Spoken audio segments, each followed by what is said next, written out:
and being in Kenya for the second time under President William Ruto. You remember he was here during the inauguration of President William Ruto. But then this is his state visit to the Republic.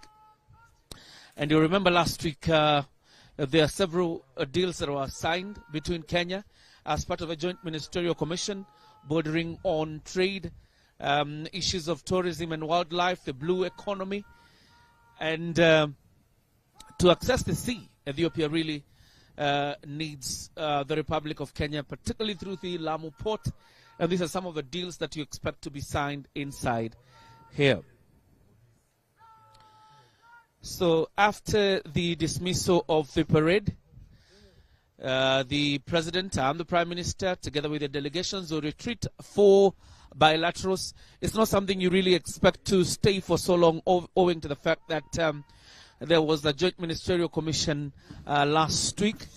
So today is just polishing up and, familiarization, and then the signing, and then the two leaders will join us out here for a joint press conference between the President and the Prime Minister.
Addis Ababa and Nairobi have had diplomatic relations that have existed since independence.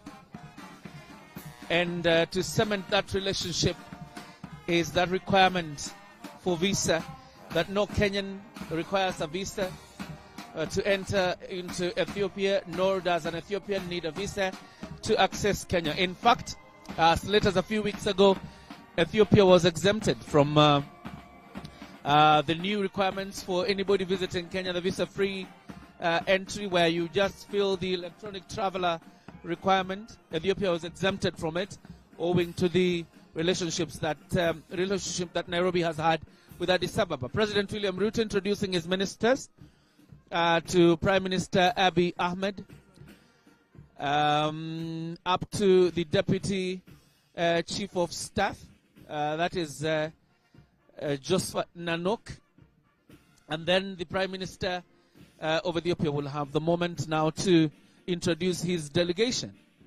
And you can see the First Ladies of both nations in town, First Lady Mama Rachel Ruto and the First Lady of the Federal Republic of Ethiopia.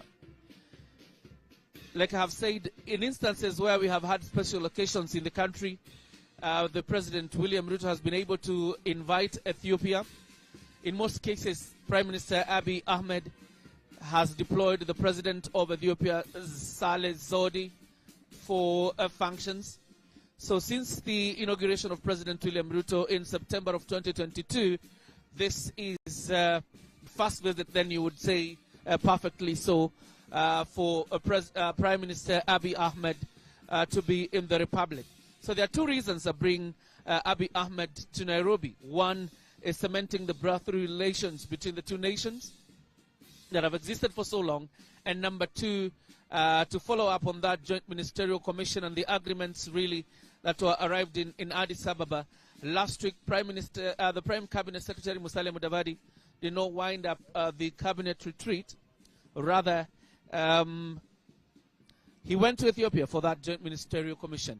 So what we expect right now, before I hand you back to studio, is that both leaders are going to have a tete-a-tete, and then polishing up on some of those relations, bilateral relations signed last week, and then the two of them will address us later, and we'll be bringing you the event live. For now, let me hand you back to studio for the continuation of the Good Morning Kenya.